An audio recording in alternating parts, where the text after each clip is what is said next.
اب ہم بھی یہی چاہتے ہیں کہ ہمارے برادر اصغر حضرت علامہ مولانا مفتی سلمان اظہری صاحب یہ کا بیان ہو، کیونکہ وقت بھی کافی زیادہ ہو چکا ہے اور اس کے بعد بھی نیاز فاتحہ خوانی اور پھر طعام کا سلسلہ بھی رہے گا. تو اس لیے میں یہ چاہوں گا کہ اپنا سارا وقت جو ہے وہ مفتی سلمان اظہری صاحب قبلہ کو دیں گے، وہی بیان فرمائیں اور آپ حضرات بڑی سنجیدگی کے ساتھ اطمینان کے ساتھ تشریف رکھیں، بیان سنیں. اس کے بعد فاتحہ خوانی ہوگی، دعا ہوگی، صلاۃ و سلام، پھر اس کے بعد نیاز. نعرہ تکبیر، نعرہ رسالت، مسلک اعلیٰ حضرت، محافظ ناموس رسالت، نعرہ تکبیر، نعرہ رسالت. السلام علیکم ورحمۃ اللہ وبرکاتہ. الحمد للہ وکفا وسلام علی حبیبہ المصطفیٰ، اما بعد فاعوذ باللہ من الشیطان الرجیم، بسم اللہ الرحمن الرحیم. وَأَمَّا بِنِعْمَةِ رَبِّكَ فَحَدِّثْ، صدق اللہ مولانا العظیم. بارگاہ رسالت میں آپ صلی اللہ علیہ وسلم میں درود پاک کا ہدیہ پیش کریں. اللہم صلی علی سیدنا و مولانا محمد معدن الجود والکرم وآلہ واصحابہ الکرام وابنہ الکریم وبارک وسلم صلاة دائمة سرمدا ابدا. عزیزان گرامی، آج کی اس محفل میں آپ حضرات مجھے سننے کے لیے بیٹھے ہیں، جبکہ محفل میں میرے دو عظیم استاد فخر الاماثل حضرت العلام مفتی زبیر احمد صاحب قبلہ اور حضرت العلام مولانا عبدالرب صاحب قبلہ ادام اللہ اقبالہما دونوں جلوہ بار ہیں. عام طور پر ہوتا یہ ہے کہ چھوٹوں سے شروع کیا جاتا ہے مجلس میں، محفل میں، لیکن یہاں پر بڑوں نے اپنا اپنا حصہ مجھے عطا کیا ہے. وہ اسی لیے نہیں ہے کہ ہم لائق ہیں، بلکہ ہمیشہ باپ یہ سوچتا ہے کہ میری نظروں میں بیٹا چمکتا رہے. اور تعرف الاشجار باسمارہا، عربی کا ایک قول ہے کہ درخت کی حیثیت اور درخت کی حقیقت اس کے پھل سے پہچانی جاتی ہے. پھل اگر اچھا ہے تو درخت بہت اچھا ہوگا، اور بغیر پھل کے درخت کا کوئی مطلب بھی نہیں ہے. تو ہمیں تیار کرنے والے، ہمیں آپ کے سامنے کھڑا کرنے والے یہ اساتذہ کرام ہیں. یہ اور بات ہے کہ کبھی انہوں نے عوام الناس کے سامنے اعلان بھی نہیں کیا، ذکر بھی نہیں کیا، لیکن مجھے اس بات پر فخر ہے کہ الحمدللہ صرف پڑھایا نہیں بلکہ مجھے پالا بھی ہے. اللہ ان کے اقبال بلند فرمائے. فارسی کی پہلی سے لے کر کے مسلم شریف تک اور ہدایت النو میر جو چھوٹی سب سے پہلی کتابیں ہوتی وہاں سے لے کر بخاری شریف تک پڑھانے والے یہ اساتذہ ہیں. ایک بات میں کہہ کر آگے گفتگو کی طرف جاتا ہوں. ابھی ایک چیز میں نے کہیں پر پڑھا تھا، لوگوں کا نظریہ ایسا بدل گیا کہ باصلاحیت لوگوں کی قدر کم ہو گئی، لیکن جو پریزنٹ لوگوں میں مشہور ہے ان کی قدر بڑھ گئی. اگر ایسا فارمولہ ہے تو یہ غلط ہے. باصلاحیت جو لوگ ہیں وہ یقیناً ان کی حیثیت ایسی ہے جیسے بہت سارے ممالک میں گورنمنٹ چلانے والے کوئی اور ہوتے ہیں، دکھنے والے نیتا کوئی اور ہوتے ہیں. یہ حضرات وہی ہیں جن کے بارے میں شاعر نے کہا، نہ پوچھ ان خرقہ پوشوں کو، ارادت ہو تو دیکھ ان کو، ید بیضا لیے بیٹھے ہیں اپنی آستینوں میں. مجھ جیسے بہت سارے علماء بنائے، تیار کیے، لیکن ایک بات میں آپ کو بتاتا ہوں. میرے والد گرامی حضرت علامہ محمد بن حسن رحمہ اللہ مصباحی تھے، حضور حافظ ملت کے شاگرد تھے. اسی انداز سے وہ بھی کام کرتے رہے. خاموش بیٹھ کر کے ایک جگہ پر انہوں نے دین کا کام کیا. ایک مرتبہ میں نے ان سے کہا تھا کہ اتنے سارے آپ نے کام کیے, دارالعلوم کی بنیاد بھی رکھی, بہت ساری چیزیں, لیکن لوگوں کا ساتھ وہ نہیں رہا. آخری عمر تھی ان کی, اور اس وقت میں نے کہا کہ آج یہ لوگ سب فراموش کر گئے آپ کی خدمات کو. آپ کو یہ جانتے نہیں, اور مجھے تو جانتے ہیں بہت سارے. تو وہ ہنس کر کے کہے, مسکرا کر انہوں نے کہا کہ سب کچھ یہاں مل جائے تو پھر آخرت کا کیا ہے. یہ وہ لوگ ہیں جو اپنی خدمات آخرت کے لیے محفوظ رکھے ہیں. اللہ کریم ان کے صدقے ہمیں بھی آخرت کا کثیر حصہ عطا فرمائے.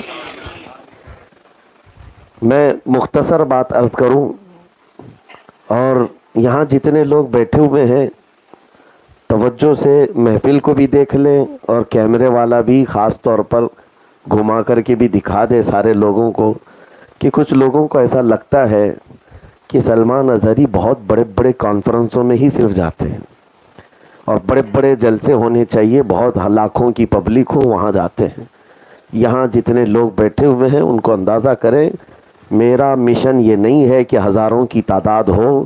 میرا مشن یہ ہے کہ 4 لوگ بھی میرے نبی کی بات کرنے والے ہوں, میں پہنچ جاؤں گا. بس بات رسول کریم صلی اللہ علیہ وسلم کی ہو, ہمارے لیے جگہ اور تعداد کوئی معنی نہیں رکھتی. ہم ہر جگہ پہنچے ہوئے ہیں, یو پی کے, بہار کے, جھارکھنڈ کے, ایسے ایسے علاقوں میں جانا ہوا ہے. آج کے اس ٹیکنالوجی کے دور میں آپ کو کہتا ہوں, جہاں گھر بھی نہیں, آج لوگ لکڑیوں کے گھروں میں رہتے ہیں, ہمیں بھی انہی گھروں میں رکائے ہیں. لوگوں کو صرف ہمارا پلین میں جانا آنا دکھتا ہے, لیکن وہاں کے حالات ہم جانتے ہیں. یہ تمام چیزیں صرف اس لیے عرض کر رہا ہوں کہ اپنے ذہن و دماغ سے یہ بات نکالیں, دین کی خدمت کے لیے ہم ہر گھڑی تیار ہیں. اللہ کریم اس جذبے کو سدا سلامت رکھے. آپ کو معلوم ہوگا بچپن سے ہم ایک نعرہ لگاتے رہتے ہیں. ہمارے جو نعروں میں ہے ایک نعرہ چلتا ہے, سنیوں کی بات کر رہا ہوں, نعرے تکبیر, نعرے رسالت, یہ سب ہونے کے بعد بچپن سے ہم سنتے تھے غوث کا دامن, خواجہ کا دامن. یہ بزرگوں کی طرف سے چلا ہوا ایک نعرہ تھا. یہ آسان چیز نہیں ہے, اور اس پر کچھ لوگ ٹپنی کرتے ہیں, مذاق بھی کرتے ہیں, تم کون سا دامن پکڑے ہو جو نہیں چھوڑنے کی بات کرتے ہو. میرے عزیزو, یہ بہت ہی بامعنی جملہ ہے. یہ نعرہ اس قدر معنی خیز ہے جس کی ترجمانی وقت کا امام عشق و محبت مجدد دین و ملت بھی کر رہا ہے. اعلیٰ حضرت جیسے عظیم المرتبت نے بھی کہا ہے, لیکن الفاظ الگ ہیں. ہم تو کہتے ہیں غوث کا دامن نہیں چھوڑیں گے, لیکن جو وقت کا عبقری امام ہے وہ کہتا ہے تجھ سے در در سے سگ, اور سگ سے ہے مجھ کو نسبت, میری گردن میں بھی ہے دور کا ڈورا تیرا. یہی تو بات ہے جو اعلیٰ حضرت کہہ رہے ہیں. اس نشانی کے جو سگ ہیں نہیں مارے جاتے, حشر تک میرے گلے میں رہے پٹا تیرا. یہ نسبت کی بات اگر عام ہوتی تو وقت کا مجدد اس بات کو نہیں کر رہا ہوتا. انہیں اندازہ ہے کہ یہ عظیم نسبت جس کے ساتھ ہے وہ ممتاز کر جاتی ہے. واقعات آپ کے ذہنوں میں سب ہیں, سنی ساری چیزیں سنتے ہیں. میں میرے استاد گرامی اور میرے مرشد گرامی حضور تاج الشریعہ رحمۃ اللہ تعالیٰ علیہ سے ایک بات سنا. غوث پاک کا واقعہ اکثر لوگ سناتے ہیں کہ ایک چور آیا چوری کرنے کے لیے, اور چوری کرنے کے لیے جب اندر آیا تو اس کو ملا کیا, آپ کا جبہ ملا. جبہ ملا, جبہ چوری کر کے جانا چاہتا تھا, لیکن اسی اسنا میں حضرت خضر علیہ السلام کی آمد ہوئی, اور سرکار غوث پاک رضی اللہ تعالیٰ عنہ آرام کر رہے تھے. اٹھ گئے, چور اندر دروازے کے پیچھے تھا, لیکن چوری کے لیے اٹھایا کیا تھا, قیمتی جبہ اٹھایا تھا. غوث پاک رضی اللہ تعالیٰ عنہ سے حضرت خضر نے پوچھا کہ بصرہ کے قطب کا انتقال ہو گیا, وہاں پر کس کو منتخب کیا جائے؟ آپ نے فرمایا دیوار کے پیچھے جو کھڑا ہے اس کو لے جائے. واقعہ آپ کو پتہ ہے, حضرت فرمایا کرتے تھے کہ یہ مت سمجھ لینا کہ یہ اچانک ہونے والی بات تھی. اچانک ہونے والی بات نہیں تھی. اس چور کو قطب کے درجے پر پہنچایا گیا اس لیے کہ ہاتھ میں جبہ تھا غوث پاک کا. ہاتھ میں کیا تھا؟ یہی تو ہم بچپن سے نعرہ لگاتے، غوث کا دامن. ہاں، یہ دامن جب ہے تو پھر چور بھی قطب بن سکتا ہے، چور بھی قطب بن سکتا ہے، صرف دامن ساتھ میں ہو، نسبت ساتھ میں ہو. عزیزان گرامی اوقات، سرکار غریب نواز رضی اللہ تعالیٰ عنہ جب اجمیر معلیٰ آئے، بڑے معاملات آپ کے ساتھ ہوئے، بہت سارے معاملات. ایک مرتبہ کہیں سے آپ کا گزر ہو رہا تھا، پجاری آگ کے بیٹھے ہوئے آگ جلا رہے تھے. آپ وہاں کھڑے ہو گئے اور ان سے کہا کہ کب سے جلا رہے ہو؟ کہا برسوں سے ہماری یہ عبادت گاہ ہے، ہم اس کی عبادت کرتے ہیں. سرکار غریب نواز رضی اللہ تعالیٰ عنہ نے اس پجاری سے کیا کہا؟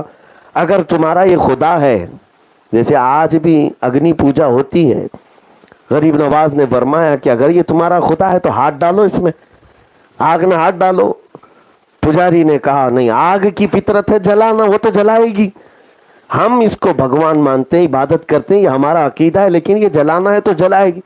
سرکار غریب نواز فرماتے بچپن سے تو پوجا کر رہا ہے، عبادت کر رہا ہے، تجھ کو نہیں چھوڑتی، تجھ کو بھی جلاتی ہے. تو پجاری کہا بابا بڑی یہ اس طرح کے فلسفے کی باتیں مت کرو، ہمیں گمراہ نہ کرو، آگ کا اثر ہے جلانا، جلاتی ہے. لیکن سرکار غریب نواز نے کہا نہیں، آگ کا اثر ہے جلانا، لیکن اس وقت تک نہیں جلاتی جب تک میرا خدا نہ کہے. اثر دینے والا میرا خدا ہے. تو اس نے کہا اگر اتنا تمہارے خدا پر یقین ہے تو تم ہاتھ ڈالو نا، مجھ سے کہہ رہے ہو تم ہاتھ ڈالو. سرکار غریب نواز نے جب یہ چیلنج سنا تو اس وقت آپ تیار ہو گئے. آگ کا بڑا تنور تھا. پجاری جو بیٹھا پنڈت، اس کے گود میں ایک چھوٹا سا بچہ تھا، اور بچے کو حضرت غریب نواز اٹھاتے ہیں. کافر کا بچہ، کافر یعنی ماحول اسی طرح کا رہا ہوگا. اٹھایا اور غریب نواز آگ میں چلے گئے. بچے کو کیوں اٹھا لیا؟ اس کا تو بچہ تھا. لے کر کے آگ میں چلے گئے اور اس پجاری نے واویلا مچایا. ارے یہ درویش، یہ فقیر آیا، آگ میں خود بھی چلا گیا، میرے بچے کو بھی لے گیا ہے. کافی دیر ہو گئی، لوگ جمع ہونے شروع ہوئے، جگہ جگہ سے لوگ آئے اور بہت سارے پجاری پنڈت سب آئے. کافی دیر کے بعد سرکار غریب نواز اپنا دامن جھاڑتے ہوئے آگ سے صحیح سلامت باہر آ رہے. ایک بات یاد رکھیں، اللہ کا ہر ولی کسی نہ کسی نبی کا پرتو ہے. سرکار غریب نواز حضرت ابراہیم خلیل اللہ کے پرتو ہیں. تو جب باہر آئے، آگ کچھ نہیں جلائی، صحیح سلامت تھے. کافی وہاں پر موجود لوگوں نے اسلام قبول کیا، ایمان لائے. بچہ پنڈت نے، پجاری نے لیا اور اس کی پیشانی پکڑ کر دیکھا، آگ کی گرمی بھی نہیں ہے، آگ کی گرمی بھی نہیں ہے. لے کر کے چومنے لگا. یہاں پر فرمایا جاتا ہے بچے کا کون سا کمال تھا، بچہ کون سا متقی اور پرہیزگار ولی تھا، وہ کیوں نہیں جلا؟ غریب نواز تو اللہ کے ولی تھے، ان کو آگ نہ جلائی، بچے کو کیوں نہیں جلائی؟ یہ تو پنڈت کا تھا. فرمایا گیا بات یہ ہے کہ ہاتھ میں کس کے تھا؟ آگ نہیں جلائی، ہاتھ میں کس کے تھا؟ سرکار غریب نواز کے. یہی تو ہم کہتے ہیں خواجہ کا دامن. ہاں، جب یہ نسبتیں ہیں تو میرے عزیزوں اس کو معمولی مت سمجھنا، یہ بہت عظیم نسبتیں ہیں. اور انہی باتوں سے آج ہمارا ایمان محفوظ ہے، ایمان محفوظ ہے. میں اپنی آنے والی جنریشن کے لیے بھی یہ بات ہمیشہ کے لیے، نوجوانوں محفوظ رکھ لو. تم جس دنیا میں ابھی زندگی گزار رہے ہو، یہاں پر لوگوں کا ایک کانسیپٹ یہ بنا ہے کہ سارا دین گوگل میں ہے، سارا دین انٹرنیٹ پہ ہے. یہاں پر انجینئرز بھی آ گئے ہیں، ڈاکٹر بھی آ گئے ہیں، پروفیسر بھی آ گئے ہیں جو دین کی تشریح کر رہے ہیں اور دین کی دھجیاں اڑا رہے ہیں. ہمارا کالج میں جانے والا نوجوان وہ یہی سمجھتا ہے کہ یہ دین بہت اچھا جانتے ہیں، جو ریفرنس نمبر کے ساتھ ہمیں بتاتے ہیں، حدیث نمبر یہ ہے، آیت نمبر یہ ہے، ریفرنس نمبر کے ساتھ بتاتے ہیں. یہ دین کے بڑے عامل لوگ ہیں. اگر تمہارا یہ ذہن بن گیا تو آگے چل کر کے جو دین تمہارے پاس رہے گا وہ ایسا کھچڑا دین، ایسا کھچڑا کہ تمہیں سمجھ میں نہیں آئے گا. ایک بات یاد رکھو، ہمارے پاس محفوظ دین وہی ہے جو ان اولیاء سے چل کر کے آیا ہے اور سینہ بسینہ چل کر کے آیا ہے. ان اولیاء کاملین کے ذریعے سے جو دین پہنچا ہے وہ رسول اللہ صلی اللہ علیہ وسلم کا وہ پاکیزہ دین ہی ہے. باقی یہ تشریحات کرنے والے جتنے بھی آتے رہیں گے، ان کے متعلق حدیث پاک میں پہلے سے بشارت دی ہے میرے آقا نے. حضور پاک صلی اللہ تعالیٰ علیہ وسلم نے ارشاد فرمایا اخیر زمانے میں کچھ ایسے لوگ آئیں گے جو قرآن کو ایسے پڑھیں گے تم سے بہتر لگے گا، لیکن قرآن ان کے حلق سے نیچے نہیں جا رہا ہوگا۔ یہ حضور اکرم صلی اللہ علیہ وسلم نے ان کی علامتیں بھی بتائی ہیں، وہ ایسی ایسی باتیں تمہارے سامنے لا کر رکھیں گے تمہارے باپ داداؤں نے بھی نہیں سنا ہوگا، اور تم فریفتہ ہو جاؤ گے ان کے پیچھے۔ نہیں، دین جو ہے انہی بزرگوں سے جو چلا ہے وہی ہمارا محفوظ دین ہے۔ اگر حضرت عبداللہ ابن مبارک رضی اللہ تعالیٰ عنہ فرماتے ہیں کہ اگر یہ اسناد نہ ہوتی تو دین ہی نہیں ہوتا۔ اسناد کس کو کہتے ہیں؟ یہ اولیاء کا سلسلہ ہے۔ نبی پاک صلی اللہ علیہ وسلم کی ایک حدیث بیان کرنے کے لیے امام بخاری کبھی کبھار 12 کبھی 13 لوگوں کا وسیلہ لیتے ہیں کہ مجھ کو انہوں نے بیان کیا، ان کو انہوں نے بیان کیا، ان کو انہوں نے بیان کیا۔ یہ جو اسناد ہے، یہ جو اولیاء کاملین ہیں، یہ ہمارے دین کے وہ ستون ہیں کہ ان کو ہٹاؤ تو دین کھوکھلا ہو جائے، دین ہی نہ رہے۔ اس لیے آپ کو اگر یہ پٹی پڑھائی جائے کہ یہ قبر پجوے لوگ ہیں، اولیاء اکرام کے آستانوں پر سب کچھ لٹا دیتے ہیں، میرے عزیزو ایک بات تو ہے، مجھے اصلاحاً یہ عرض کرنا ہوگا کہ افراط و تفریط کے بیچ میں ہمیں زندگی گزارنا ہے۔ کچھ سنی ہیں جن کو میں جانتا ہوں کہ یقیناً انہوں نے یہ خرافات مچائی ہے کہ سب کچھ انہوں نے یہ سمجھ لیا ہے کہ مزارات اولیاء ہے۔ اولیاء کرام اصل ہیں، نہ کہ یہ دیوار در و دیوار جن کو بنانے میں، جن کے لیے اپنی زندگیاں آج ختم کر دی جاتی ہیں۔ ایک کسی ولی کے آستانے کو بنانے کے لیے 2 کروڑ کا دروازہ اصل دروازہ نہیں ہے، اصل اس ولی کامل کی زندگی ہے۔ حضرت سید نجیب میاں رحمۃ ادام اللہ اقبالہ ماررہ مطہرہ میں ابھی کل کی پرسوں کی رات آپ نے پیغام دیا کہ افسوس یہ ہے، المیہ یہ ہے کہ ہمارے بزرگوں کو، جو لوگوں کو چاہیے تھا کہ ہمارے بزرگوں کو حاصل کرتے، ان کو منوں پھولوں کے نیچے دبا کے رکھا ہے۔ ہاں، یہ اولیاء کرام صرف چادر گاگر اور پھولوں پر دبا کر رکھنے کے لیے نہیں، ان کے دامن کو پکڑنے کا مطلب یہی ہے کہ ان کی تعلیمات کو عام کر دینا، ان کے مشن کو عام کر دینا۔ عزیزان گرامی وقار، آج نوجوانوں کو میں یہ بات کہتا ہوں، نسبت ضروری ہے لیکن ساتھ میں یہ افراط بھی نہ ہو کہ تم اصل دین کو یعنی حضور پاک صلی اللہ علیہ وسلم کو اور شریعت طاہرہ کو چھوڑ کر کے صرف یہ سمجھ کر کے چلو کہ صرف کسی مزار کے پاس میں ایک دھاگا باندھ دوں گا یا دروازہ لگا دوں گا، کھڑکی لگا دوں گا، بس کافی ہے۔ یہ نہیں ہے دین۔ دین اصل میں نبی پاک صلی اللہ تعالیٰ علیہ وسلم کی وہ شریعت طاہرہ اور جس کو لے کر کے اولیاء کاملین تشریف لائے۔ اگر ان تمام چیزوں سے آپ ہٹ گئے تو پھر کبھی تفریط کس کو کہتے ہیں؟ نہیں مانتا ہی نہیں، میں کسی ولی کو مانتا ہی نہیں، ایسا تنگ نظر ہو گیا ہے کہ وہ اولیاء کرام سے بھی دور ہو گیا۔ افراط کہتے ہیں بہت ہی زیادہ غلو کرنے لگ گیا ہے۔ دونوں کے درمیان کا راستہ صحیح راستہ ہے، بیچ کا راستہ۔ یقیناً یہ اولیاء کاملین ہمارے لیے ذریعہ ہیں، نسبت ہے، اصل تو رسول اللہ کی ذات ہے، اصل رسول اللہ کی ذات ہے۔ آج دیکھتے نہیں، مجھے ایک صاحب جو دوسرے مکتب فکر سے تعلق رکھتے ہیں ٹونٹ مار کر کے کہا تھا کہ مفتی صاحب آپ بیان بہت سارے کرتے ہیں، اپنی قوم کو آپ دیکھیں، کبھی محفلوں میں آپ جا کر کے دیکھیں، آپ کی محفلوں میں ایسا ہوتا ہے کہ پیر صاحب کی بات کی جائے تو اچھل کود ہوتی ہے اور جب رسول اللہ کی بات کی جائے تو سکتہ طاری ہوتا ہے۔ کیوں ایسا ہے؟ کیوں ایسا ہے میرے عزیزوں؟ ہو سکتا ہے کسی محفل کو انہوں نے دیکھا ہو، میں نے ان سے کہا یہ ہو سکتا ہے کسی جاہل محفل کو دیکھ کر کے آپ نے کہا ہو، لیکن آج بھی الحمدللہ ہمارا عقیدہ یہ ہے، ہم جن اولیاء کی بات پر فخر کرتے ہیں وہ اس لیے کرتے ہیں کہ ہم کو رسول اللہ کا دروازہ بھی دکھایا انہی اولیاء نے، حضور پاک تک پہنچایا ہے ان اولیاء کاملین نے۔ ہم جھومتے ہیں، لیکن میرے عزیزو اس اعتراض کو آنے سے پہلے اپنے اندر اصل کی محبت کو پیدا کرو۔ اصل کی محبت وہ رسول اللہ کی محبت ہے، نبی کریم صلی اللہ تعالیٰ علیہ وسلم اصل ایمان ہے، اصل دین ہے، اور اولیاء کاملین یہ نسبت وہاں تک پہنچنے کے لیے۔ آپ کو پتہ ہے سلسلہ عربی میں کس کو کہتے ہیں؟ سلسلہ جو ہے عربی میں چین کو کہتے ہیں. آپ ڈکشنری بھی اٹھا کر کے دیکھ لیں گے تو اس کا میننگ لکھا ہوگا چین. چین کس کو کہتے ہیں؟ چین کوئی ایسی ایک لمبی رسی نہیں ہوتی. چین میں جو ہے کڑیاں ہوتی ہیں, ایک کڑی دوسرے کڑی سے, پھر دوسری کڑی تیسری کڑی سے ایک دوسرے سے جوڑی جاتی ہے, اور یہ کڑیاں جب لمبی ہو جاتی ہیں تو چین بنتی ہے, اور اسی چین کو سلسلہ کہا جاتا ہے. ایک بھی کڑی کھل گئی تو وہ چین نہیں ہے, ٹوٹی ہوئی ہے. اور اس لیے ہم اپنے بزرگوں کے ہاتھ میں ہاتھ دے کر اس چین میں اپنے آپ کو شامل کرتے ہیں. یہ کڑیوں سے ہم ملا لیتے ہیں. کیوں؟ اپنے پیر کے ہاتھ میں ہاتھ دیتے ہو تو یہ سمجھ کر کے کہ یہ ہاتھ صرف مجھ سے نہیں ملا ہے, ان کے پیر سے, ان کے پیر سے, اور یہ ہاتھ جاتے ہیں سیدھے رسول اللہ کے ہاتھ میں. اسی لیے اعلیٰ حضرت نے فرمایا جس کا سلسلہ منقطع ہے اس سے بیعت کرنا جائز بھی نہیں, جائز بھی نہیں.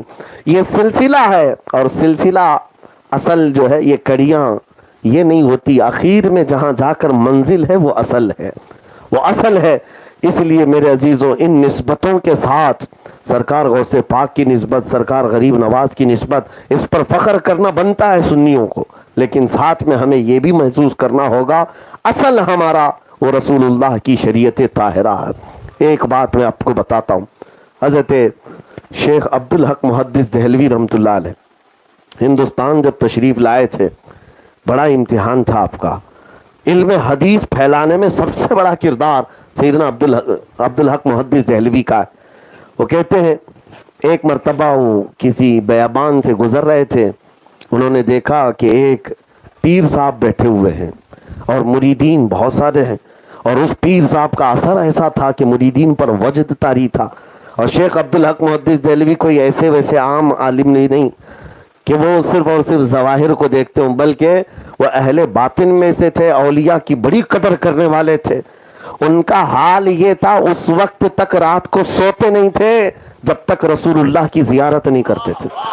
روزانہ کا معمول تھا آپ کا, جب دن بھر حدیث پڑھاتے تھے اور رات کو جب آتے کشف کرتے, آنکھیں بند کرتے اور حضور کا دیدار کرتے تھے یا روزے کی زیارت کرتے تھے. ایک دن گزر رہے تھے, پیر صاحب ان کی جھوپڑی تھی, لوگوں کا ایک بڑا جم غفیر تھا. آپ گزرتے ہوئے وہاں لوگوں سے پوچھتے کون ہیں, کہا کہ فلاں فلاں بزرگ ہیں, ان کا اثر ایسا ہے, لوگ ان کے ارد گرد ہمیشہ رہتے ہیں, وجد طاری رہتا. کہا میں بھی ملاقات کر لوں, شرف یاب ہو جاؤں. گئے اندر اجازت لے کر, جو بزرگ تھے اندر, انہوں نے حضرت شیخ عبدالحق محدث دہلوی کو بٹھایا. بہت توجہ سے سننا, تمہاری زندگیوں میں یہ چیز آئے گی تو یہ ہمیشہ معیار اور کسوٹی میں دے کر جا رہا ہوں. وہ شیخ محدث دہلوی بہت بڑے عالم دین ہیں. اندر گئے, بزرگ جو تھے مرشد بیٹھے لوگوں کے ساتھ بات کرتے رہے. اس کے بعد ان کے قریب میں ایک بڑا مٹکا رکھا ہوا تھا اور ان کے ہاتھ میں پیالہ تھا جس میں شراب, وہ شراب پی رہے تھے, اور مٹکے سے شراب نکالی اور شیخ عبدالحق محدث دہلوی کو کہا پیجیے آپ بھی. کہا کہ شراب کیسے میں پی سکتا ہوں, میرے نبی پاک صلی اللہ علیہ وسلم کی شریعت طاہرہ میں اس کا قطرہ چکھنا بھی حرام ہے, میں کیسے پیوں گا.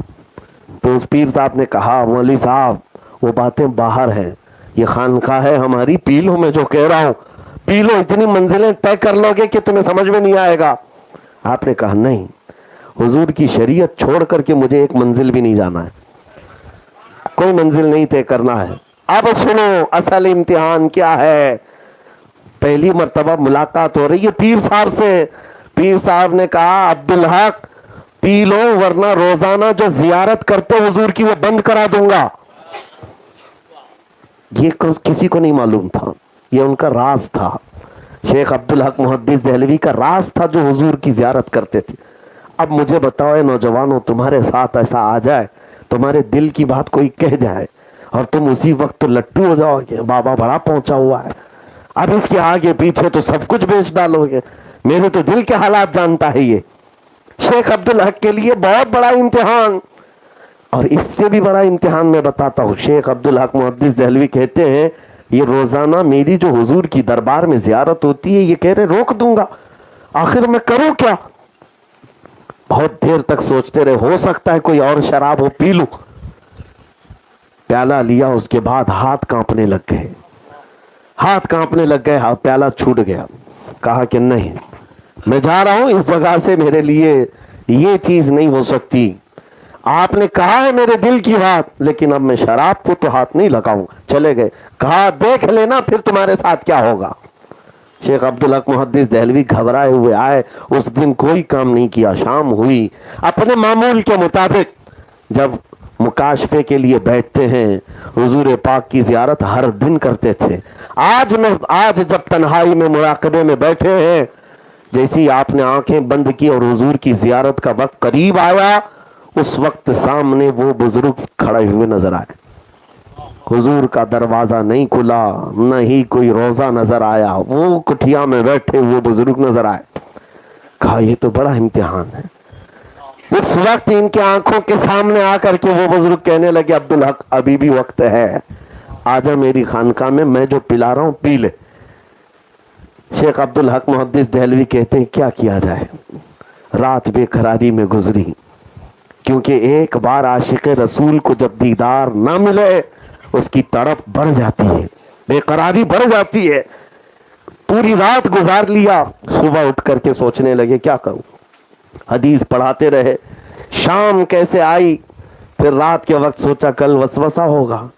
آج بیٹھے تو آج بھی وہ بزرگ سامنے کھڑا ہے اور کہا نہیں میں تجھے حاضری کی اجازت نہیں دوں گا، تو نے میری بات نہیں مانی، انکار کیا، میں تجھے حاضری کی اجازت نہیں دے سکتا، اتنا پاور تو ہے میرا.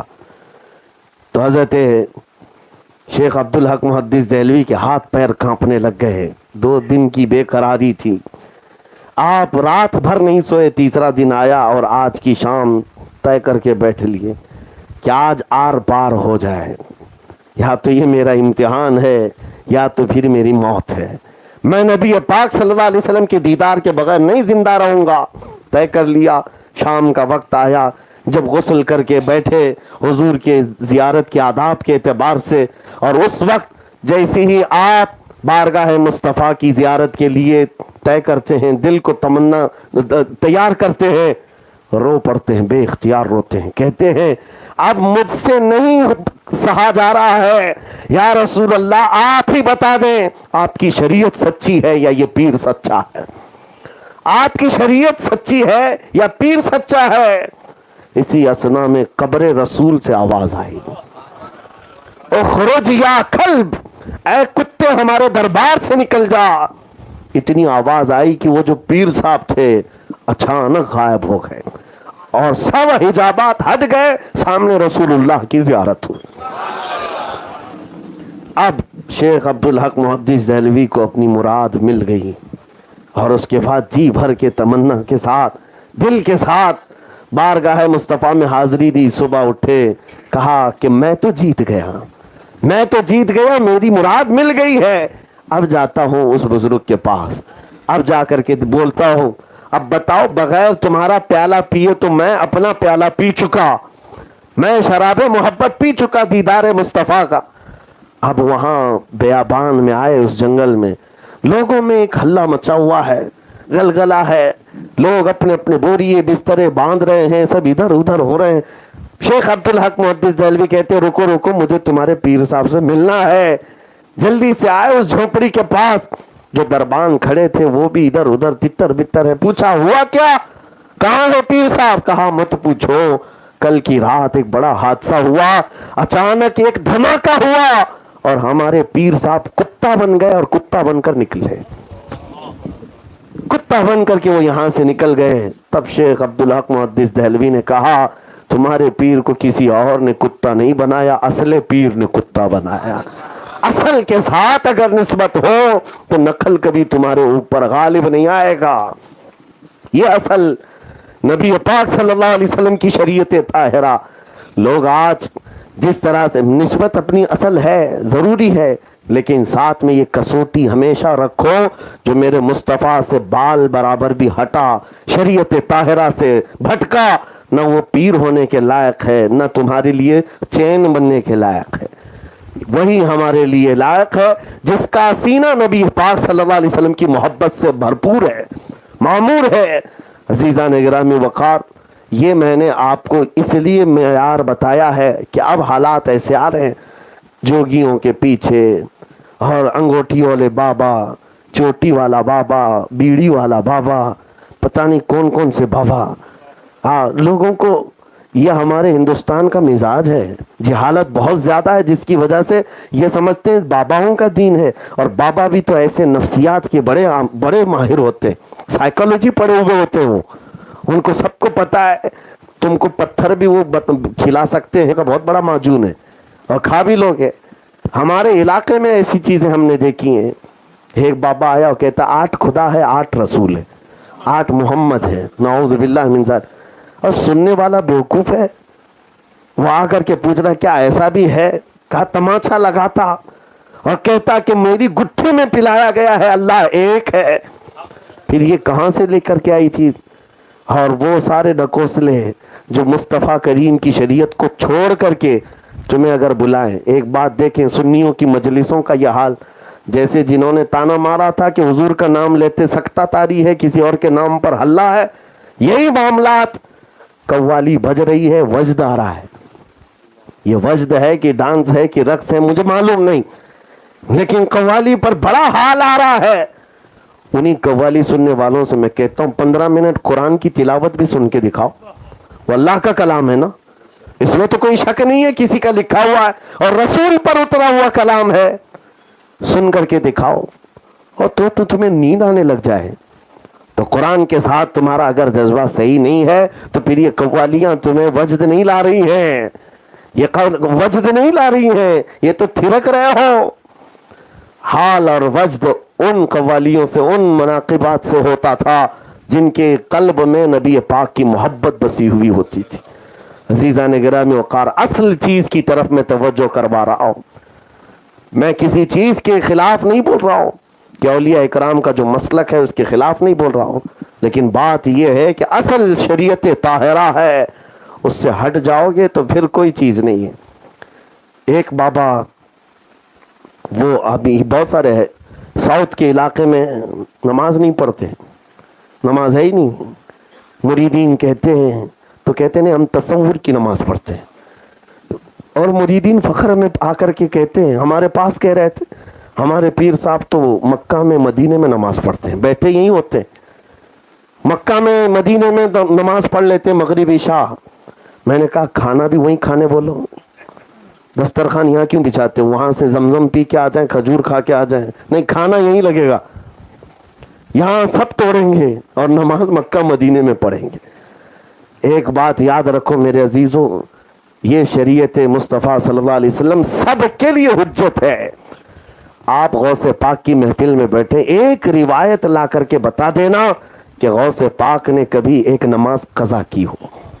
وہ سلطان الاولیاء جب نبی پاک کی شریعت کی ایک فرض میں کوتاہی نہیں کرتے تو پھر آج کے ڈھکوسلے لوگوں کے لیے کہاں سے نماز معاف ہو جائے گی؟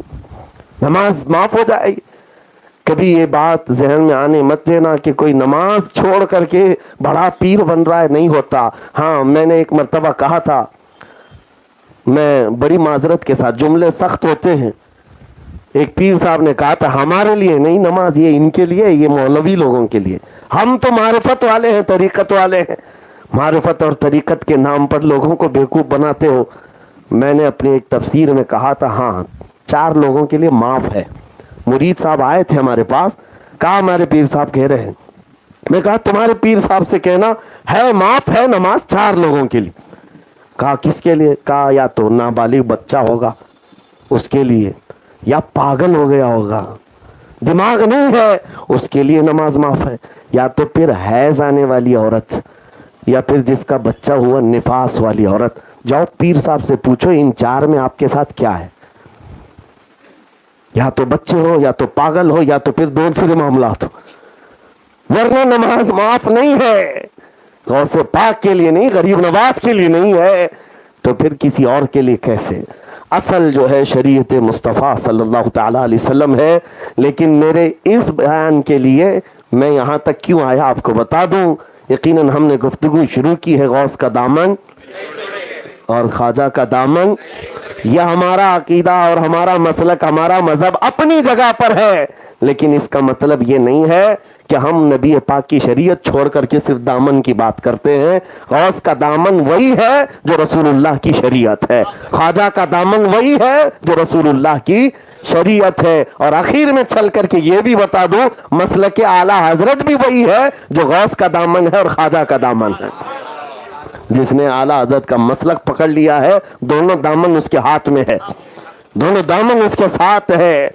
عزیزان گرامی وقار, رسول کریم صلی اللہ تعالیٰ علیہ وسلم کے ان نائبوں کی قدر یقیناً ہمارے لیے ضروری ہے, لیکن ساتھ میں یہ کہوں گا اصل اپنے ذہن و دماغ میں یہ بنا کر کے چلیں, مصطفیٰ کریم صلی اللہ علیہ وسلم کی شریعت سے بڑھ کر کوئی حجت نہیں ہے, حضور کی شریعت سے بڑھ کر کوئی حجت نہیں. ہر ولی آیا ہوا وہ اپنے لوگوں کو حضور کی شریعت ہی سکھاتا رہا. آج ان کے درباروں پر ڈھول باجے کر کے پوچھ لینا اس ولی نے کبھی تم کو یہ تلقین کی تھی کہ میرے مرنے کے بعد ڈھول بجاؤ, میرے انتقال کے بعد باجے بجاؤ؟ اس ولی کے مشن پر ہی نہیں چلتے تو پھر کیسے ان کے ساتھ نسبت ہے, کیسے ان کا دامن ہے تمہارے ساتھ؟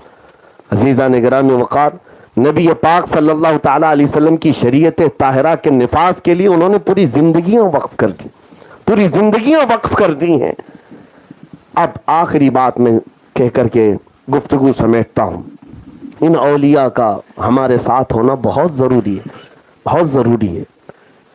اور اس لیے بھی ضروری ہے کہ ہمارے پاس جو شریعت ہے اس کی حفاظت بھی ان کے ساتھ رہنے میں ہی, کیونکہ قرآن کیا کہتا ہے, یا ایھا الذین آمنوا اتقوا اللہ وکونوا مع الصادقین, اے ایمان والو اللہ سے ڈرو اور سچوں کے ساتھ رہو. تمہارے پاس جب کوئی دولت آ جائے نا, کہاں رکھتے ہو؟ تجوری میں اندر رکھتے ہو. اپنا سونا, اپنا چاندی, اپنا مال دروازے کے باہر تو نہیں رکھتے, حفاظت کے لیے تجوری میں, الماری میں اندر رکھتے ہو. اب تمہارے پاس جو سب سے بڑی دولت ہے وہ ایمان کی ہے, یہ کون سی تجوری میں رکھ کر حفاظت کرو گے؟ اس کے ڈاکو بہت ہیں, اس لیے اللہ نے فرمایا اس کی حفاظت صرف ایک طریقہ ہے, اللہ کے ولیوں کے ساتھ رہو, ساتھ رہو. حضرت شیخ احمد یار خان نعیمی رحمۃ اللہ تعالیٰ علیہ نے بہت پیاری بات فرمائی تفسیر نعیمی میں, کہتے اعوذ باللہ من الشیطان الرجیم کی تفسیر کرتے ہوئے کہتے ہیں کہ کبھی ایسا ہوتا ہے کہ آپ کسی گھر پر گئے, آپ کا دوست ہے, اس نے دعوت دی, بڑا بنگلہ ہے لیکن بنگلے کا دروازہ بند ہے اور باہر کتا بھی ہے. جیسے جاؤ گے کاٹ کھانے دوڑے گا, کچھ بھی کرے گا. کیا کریں گے آپ؟ لکڑی لے کے جائیں, پتھر لے کر کے جائیں, کیسے اس سے کریں؟ تو کہتے ہیں سیدھا طریقہ تو یہ ہے کہ گھر والے کو خود ہی بولو کہ آ بھائی تو اپنے کتے کو پکڑ, میں اندر تو آؤں. اگر گھر کا مالک اندر سے آ گیا اور کہا, کتے کے سامنے کھڑا بھی ہو گیا, نہیں بھونکے گا کتا, کتا بھونکتا نہیں اپنے مالک کے دوستوں پر. دروازہ کھلے گا اور چلا جائے گا. شیخ حضرت احمد یار خان نعیمی رحمۃ اللہ علیہ فرماتے ہیں یہی طریقہ ہے. یہ شیاطین اللہ تعالیٰ کی طرف سے چھوڑے ہوئے وہ کتے ہیں, اگر ان پر کوئی کنٹرول کر سکتا ہے تو وہ اللہ کے دوست ہی کر سکتے ہیں, وہ گھر والے لوگ ہیں, اہل اللہ ہیں. اس لیے ہم ان کی بارگاہ میں استغاثہ کرتے ہیں کہ ہمارے راستہ چلنے میں یہ بڑی رکاوٹ پیدا کرتا ہے شیطان, یہ لعین. ہم آپ کے دربار تک آنا چاہتے ہیں تو آپ ہی مدد کریں, اگر وہ مدد کریں یقیناً راستے بھی کھل جاتے ہیں, راستے بھی کھل جاتے ہیں. یہ نسبت کی بات کر رہا تھا, میں آخری بات کر رہا ہوں. حضرت معروف کرخی رحمۃ اللہ علیہ بہت پائے کے بزرگ ہیں, سلسلہ قادریہ میں حضرت جنید بغدادی سری سختی کے مرشد ہیں, حضرت معروف کرخی, جن کے دربار میں غوث پاک نے چلا کیا. حضرت معروف کرخی ایک مرتبہ راستے سے گزر رہے تھے, ایک شراب پی کر کے آدمی دھت راستے پر پڑا ہوا تھا. آپ گزرتے ہوئے وہاں رک گئے اور لوگوں سے کہا پانی لاؤ. پانی لائے تو جب لوگ پانی لائے تو اپنے ہاتھ میں انہوں نے پانی لیا اور وہ جو شرابی تھا اس کا منہ دھلا دیا, منہ دھلا کر کے چلے گئے. لوگ دیکھتے رہے, چہرہ دھلایا اور اس کے بعد چلے گئے. وہ شرابی اٹھا اور وہ عجیب کیفیت میں ہے, شراب کے نشے میں جو سڑک پر پڑا ہوا تھا, عجیب کیفیت میں ہے. اٹھ بیٹھا اور کہنے لگا کہ مجھے کچھ ہو رہا ہے,